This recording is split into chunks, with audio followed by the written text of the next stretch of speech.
This is from TED.com. The topic, or I should say the presenter, is Julian Treasure, and the topic is 5 Ways to Listen Better. Long version.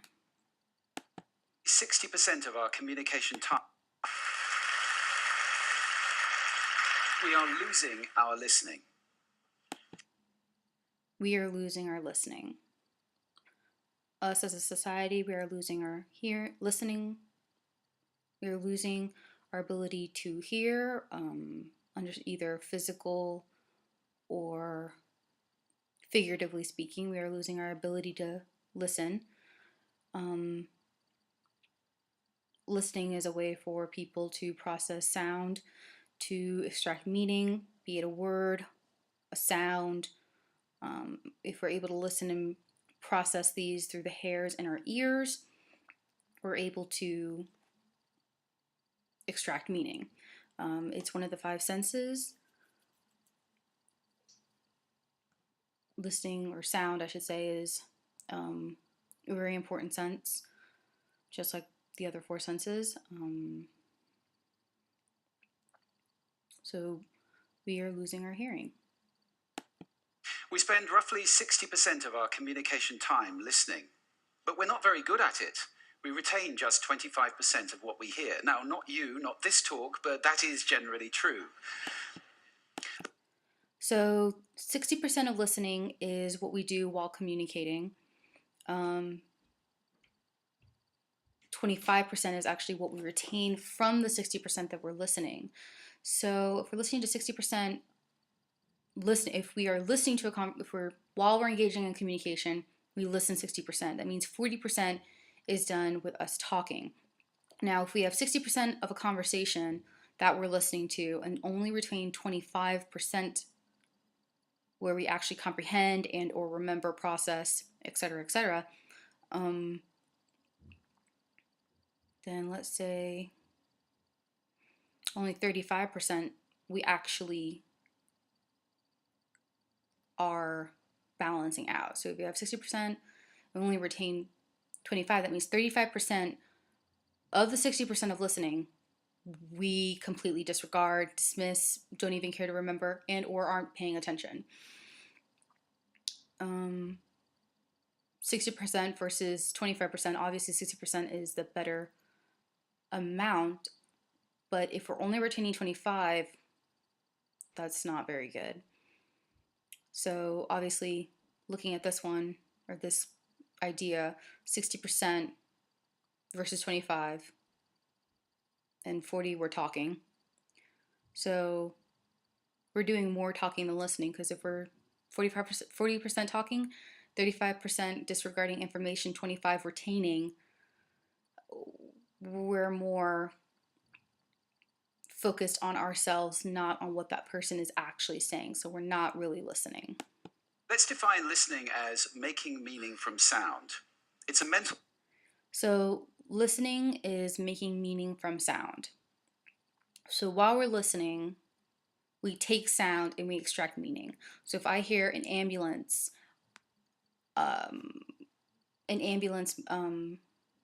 siren, I extract the meaning that I need to move or I need to get out of the way. If I'm listening to a cop car and I'm driving on the highway and I hear a cop siren, I need to pull over. If I hear a doorbell, that means that someone's at my door. If I hear a knock on my door, that means someone's at the door.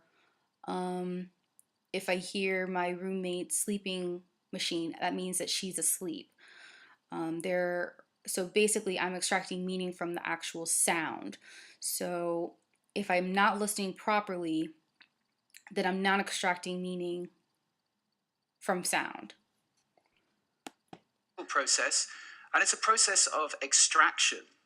We use some pretty cool techniques to do this. One of them is pattern recognition. So in a cocktail... Okay, so while I'm listening, it's a mental process, and it's a process that it's mental, and it's an extraction method. So if a person is listening to the actual listening to some kind of sound, they're extracting meaning from it. If I'm talking during a conversation or listening during a conversation, I'm extracting meaning from it. Um, so with the extraction process, it's always going to be mental. So it needs to have some form of kind of extracting meaning. Meaning is going to be, or extraction. I mean, you can extract. It can be either physical or mental. In this situation, he's talking about a mental process of extraction when you're listening. And they're talking about pattern intonation as a possible way of extracting meaning during a crowded situation where there's a lot of noise, a lot of stimuli going around. Party like this. If I say, David, Sarah, pay attention, some of you just sat up. We recognize patterns to distinguish noise from signal, and especially our name. Differencing is another technique we use. Okay, so for intonation in a crowded party, if you're able to say, David, Sarah, pay attention to me during a crowded party, because of the inflection in the voice and also hearing a person's name, some people might sit up and then the other people did not. And that also shows who's paying attention versus who's not paying attention because of the crowded stimuli around them. So basically, voice intonation, the emphasis of saying, attention, look at me, is going to be something that's going to be critical in the sense of listening better. If I left this pink noise on for more than a couple of minutes, you would literally cease to hear it. We listen to differences, we discount sounds that remain the same. And then differences is a second way of extracting. Differences is when you are when you have a couple of stimuli playing, and you basically after a while the mind basically eliminates it. The listening process now eliminates something else so you can pay attention to other things. So it's a mental process where to extract meaning you have to eliminate noises and eliminate certain things to make room for the actual message or the actual meaning sound to extract meaning to get through. There is a whole range of filters. These filters take us from all sound down to what we pay attention to. Most people are entirely unconscious of these filters, but they actually create our reality in a way because they tell us what we're paying attention to right now. I'll give you one example of that. Okay, so there are multiple filters that people use to listen to sound, or I should say extract meaning from sound. And it can go from filters such as schema, beliefs, judgments, and in the end, it's all about intention or intentions. When it comes to the overall grasping of the meaning, it's through filters. And if you have multiple filters working at the same time, then the message might possibly be skewed. A sound could be interpreted many different ways. A sound could be possibly even discarded. It's a sense of looking or listening, extracting the meaning that it's being put down as, and then going from there. Attention is very important in sound, in listening. When I married my wife, I promised her that I would listen to her every day as if for the first time. Now that's some intention is the main point of what a person is talking about, which is basically the last basic filter, or is really the main filter that most people listen for. So for this example, Julian Treasure used his vow to his wife that I'm going to listen to you as if it was every day, as if it was the first time. So he's using an intention of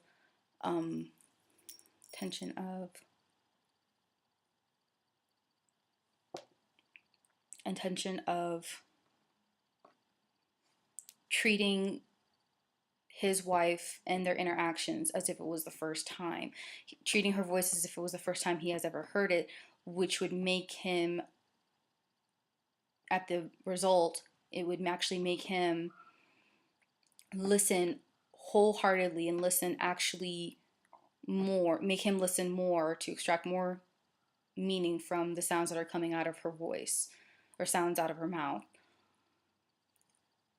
By treating her sounds as if it was the first time he ever heard it, he's actually treating it with much more attention, much more focus, is basically what he's trying to get at, is that there's a lack of focus in listening nowadays with our community, or with the world, I should say.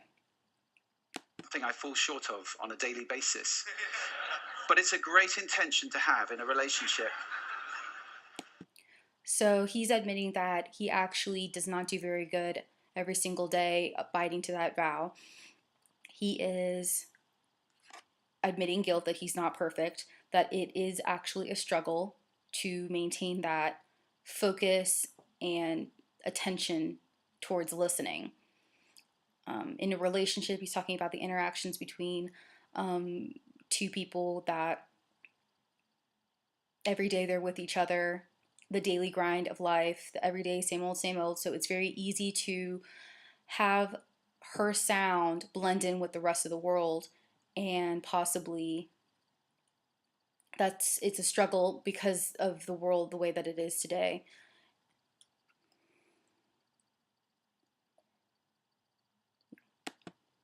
But that's not all. Sound places us in space and in time.